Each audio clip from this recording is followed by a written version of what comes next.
Συνήθως είμαι σύντομος, κύριε μου, δεν είναι πολλά, απλά να διαβάσω πέντε πράγματα.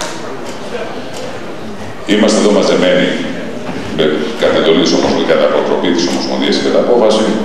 Έχουν στείλει μόνο 30 από τους 65, αν δεν κάνω λάθος, πανελλαδικά συλλόγους, έχουν στείλει 35 την άποψή τους και παρίσταται γύρω στους 20. Δεν είναι εικόνα για κλάδο που έχει προβλήματα. Εκτός αυτό μπορούσε να γίνει κάποιες άλλες εποχές που δεν είχαμε κανένα πρόβλημα. Τότε μαζευόμασταν πολύ. Τώρα που έχουμε προβλήματα, μαζευόμαστε και λίγοι. Περίεργα πράγματα. Θα ξεκινήσω από μια συναδέλφισσα που ρώτησε γιατί δεν γίνονται εκλογές για τα υπηρεσιακά συμβούλια. Δεν μπορούν να γίνουν εκλογές όσο εκκρεμεί η αίτηση ακύρωσης που έκανε ο Σύλλογος του Πειραιά και κατά του 40-24 βαθμολογία, ενιαίου βαθμολογίου μισθολογίου. Και αυτό γιατί υπάρχει η 16 απόφαση του 85 του Ανώτατου Ειδικού Δικαστηρίου που απαγορεύει τις σωματικές κατατάξεις, λέει ότι κάθε διαπιστωτική πράξη πρέπει να είναι ατομική και εμείς στον Πειραιά απαγορεύσαμε στους δικαστές να μας κοινοποιήσουν ομαδικές πράξεις και να παραβιάσουν απόφαση του Ανώτατου Ειδικού Δικαστηρίου. Η Ομοσπονδία το ήξερε, το ήξερε. Έδωσε τέτοια εντολή, όχι.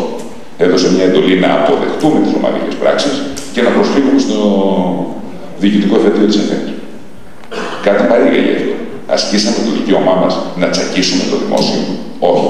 Τι κάνουμε, φωνάζουμε για το μνημόνιο. Αλλά θα συνεχίσουμε. Σήμερα μας κάλεσαν σαν σύλλογο και ατομικά και σαν παράταξη και το σώμα όμως.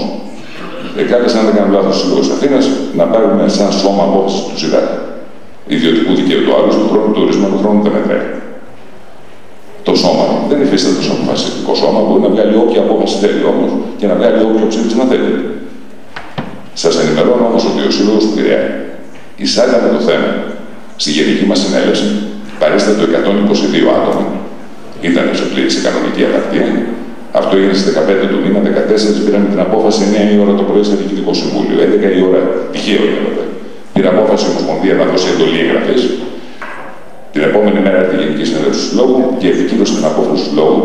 Πώς όμως, όχι να μην εγγραφούν, δεν θέλαμε να χρησιμοποιήσουμε την παραταξιακή μας δύναμη για να παράξουμε ένα αποτέλεσμα αντίον κάποιον τη στιγμή που είναι εκτός του Συμβουλίου της Επικρατείας. Εξήγαμε αναβολή. Και η συνέλευση αποφάσισε να αναβληθεί το ζήτημα μέχρι να βγει η απόφαση του Συμβουλίου της Επικρατείας επί της αιτήσεως ακύρωσης του Συλλόγου. Όλα καλά. Διαφόρησαν 4 στους 122 παράγοντες. 4. Άρα υπάρχει μια απόφαση ανώτερου οργάνου, η οποία δεν αμφισβητείται, δεν μπορεί να παραχθεί κάτι με οποιοδήποτε ψήφο. Επίσης, ακούστηκε η φράση ότι κατοίκει ο Σύλλογος Αθήνας, ότι του Πρόεδρου, το λέει ο Πρόεδρος, εδώ είναι βαρύο.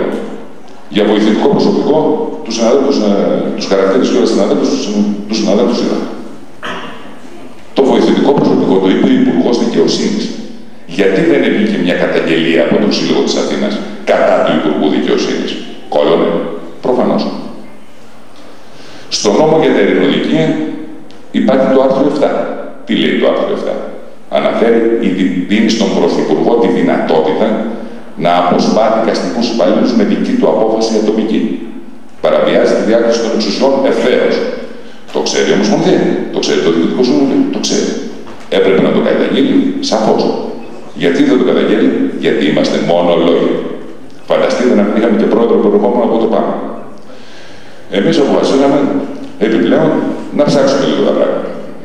Είπε ο συνάδελφος του Πολιτιώτης, συγγνώμη που αναφέρω το όνομα, αλλά είναι σαν Σύλλογο της Αθήνας να αναφέρω, ότι έχουν γράψει του ιδιωτικού δικαίου κανονικά μέλη του δικαίωμά του, έλα όμως που δεν είναι δικαίωμά του, το ίδιο του το καταστατικό το απαγορεύει. Είναι τραγικό όλοι οι κεντρικοί συνδικαλιστές του χώρου να εκλέγονται από την Αθήνα, οι κορυφαίοι, και να μην γνωρίζουν το καταστατικό τους. Διαβάζω λοιπόν το καταστατικό του Συλλόγου της Αθήνας. Άρθρο 4. Μέλη του Συλλόγου. Ο Σύλλογος αποτελείται εκτακτικών, εκτάκτων και επιτήμων μελών. Τακτικά μέλη του Συλλόγου δίνεται να εγγραφούν άπατες ή γραμματείες των δικαστηρίων και εισαγγελιών Αθηνών, υπηρετούντες δικαστικοί υπάλληλοι απασχόλητων κατηγοριών. Β. Έκτακτα μέλη δύναται να είναι οι μη μόνιμοι υπάλληλοι της γραμματείας των δικαστηρίων και εισαγγελιών Αθηνών υπηρετούντες, ήδη οι έκτακτοι υπάλληλοι ή επί συμβάση και συνταξιούχοι. Και πάμε στο άρθρο 7 που λέει δικαίωμα του εκλέγην έχουν μόνο τα τακτικά μέλη και τα μη καθυστερούνται συνδρομή τους.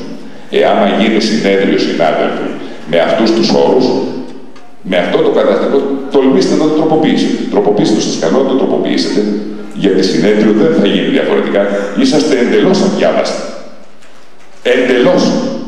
Εάν γίνει συνέδριο με αυτό το καταστατικό, κανένας δεν θα εκλεγεί. Είναι πολύ εύκολο ένας να πει σε μια τακτική μονομορφισμού ασφαλιστικά, δεν θα εκλεγούν. Δεν έχουν δικαίωμα εκλογής. Ετοιμαστείτε να βγείτε άλλοι. Δεν θα είναι κανείς. Και αυτό δεν είναι απειλή. Υπόσχεση. Και εμείς ό,τι λέμε το κάνουμε. Θα πω λοιπόν, είπαμε να μην υπερασπιστούμε αυτά που λέμε εμείς με τα δικά μας λόγια. Θα τα υπερασπιστούμε ό,τι λέμε με τα λόγια της ίδιας Ομοσπονδίας. Όσων δηλαδή διαφωνούν. Ξεχνάνε. Βγάλανε ανακοινώσεις, βγήκαν ανακοινώσεις του Προεδρείου. Είπε κανένας ότι η κύρια δίκη είναι η εξαίρεσή μας από το βαθμολόγιο επιστολόγιο, η πρώτη δίκη κατά του 40-24. Γιατί δεν το είπε κανείς? Η κρίση δική σας. Πώς γίνεται να ξεχνάμε το κύριο αίτημα του κλάδου?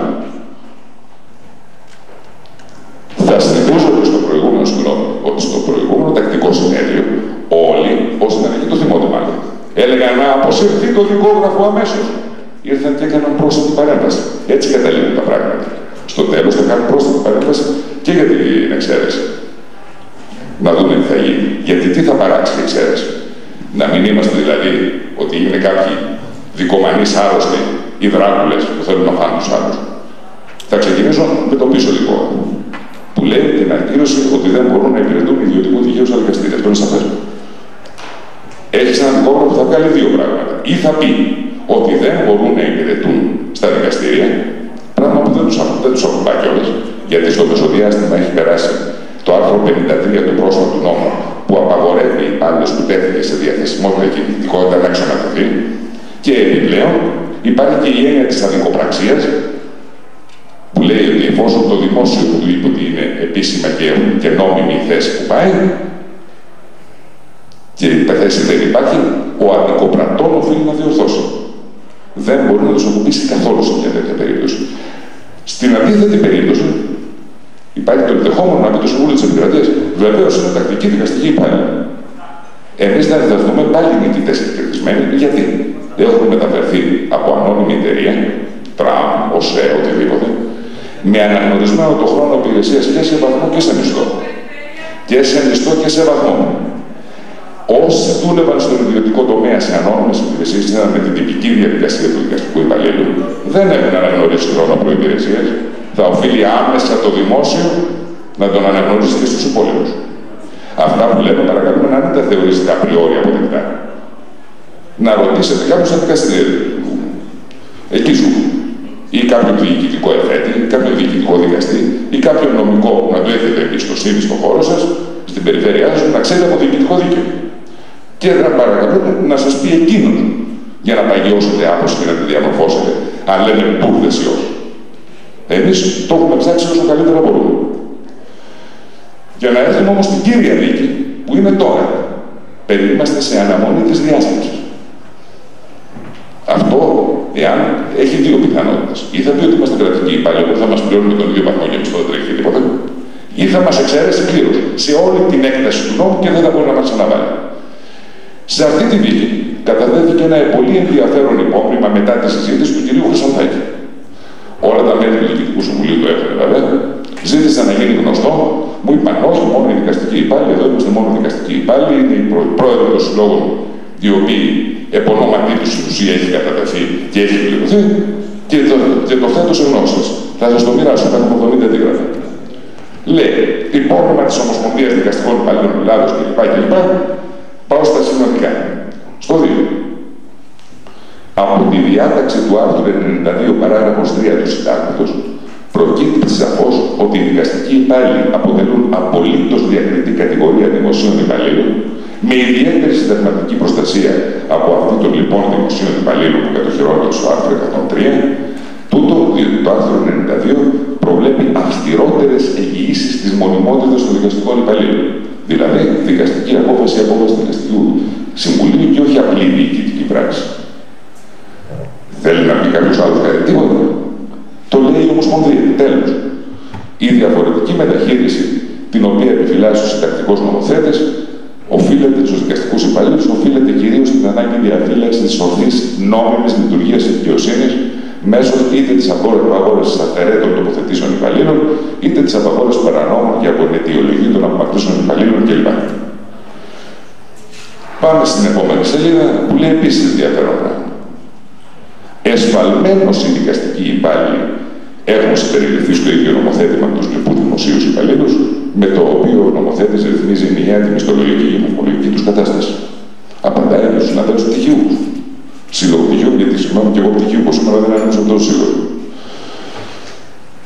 Η όποια νομοθετική μεταχείριση δικαστικών υπαλλήλων και δημοσίων εν γέννη υπαλλήλων ως προς το υπηρεσιακό, βαθμολογικό και μισθολογικό καθεστώς τους συνιστά παραβίαση της αρχής της ισότητας, η οποία κατοχυρώνεται στις διατάξεις του άρθρου 4.1 παράγραφος 1 και 2 του Συντάγματος. Εμείς τα λέμε, η Ομοσπονδία τα λέει. Δεν είμαστε περίεργοι.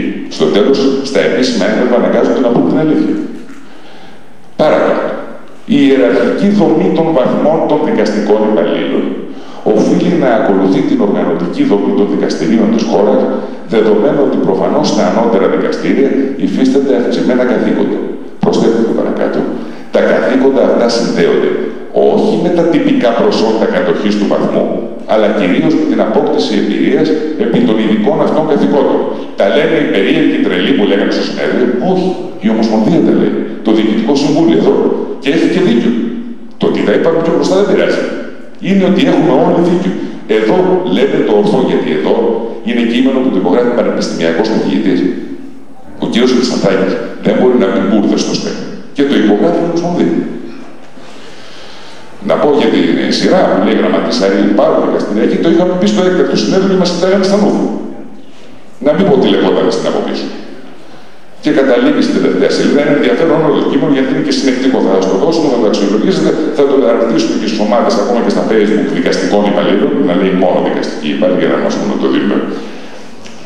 Χήμα και το κυροκλοφορούμε, ενώ είναι επώνυμα ενός καθηγητή μόνο για τους δικαστικούς υπαλλήλους.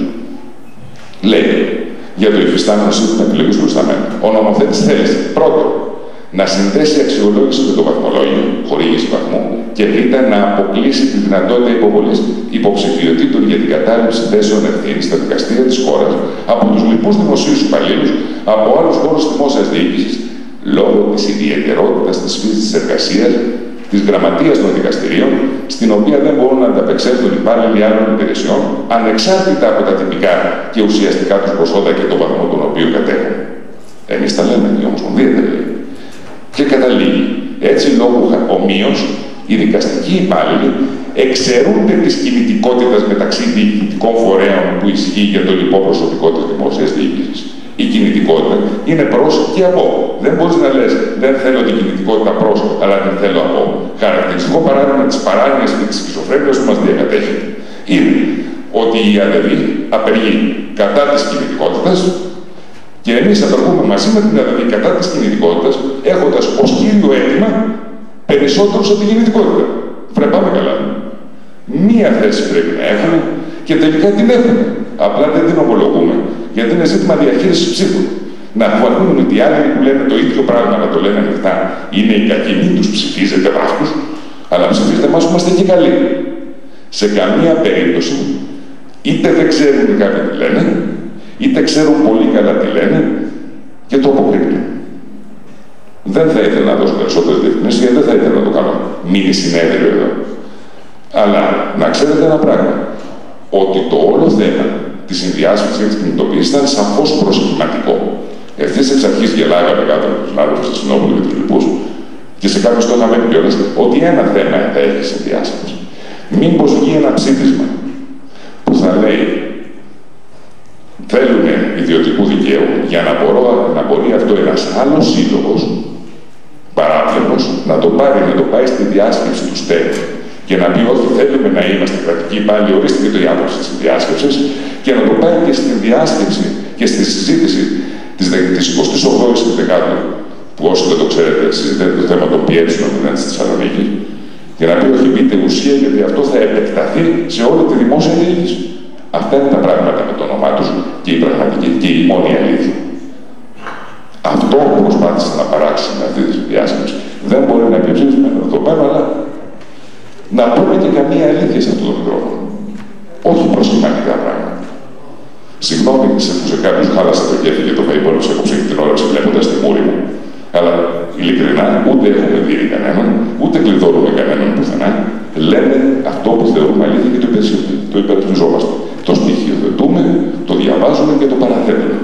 Δεν κάνουμε τίποτε παραπάνω.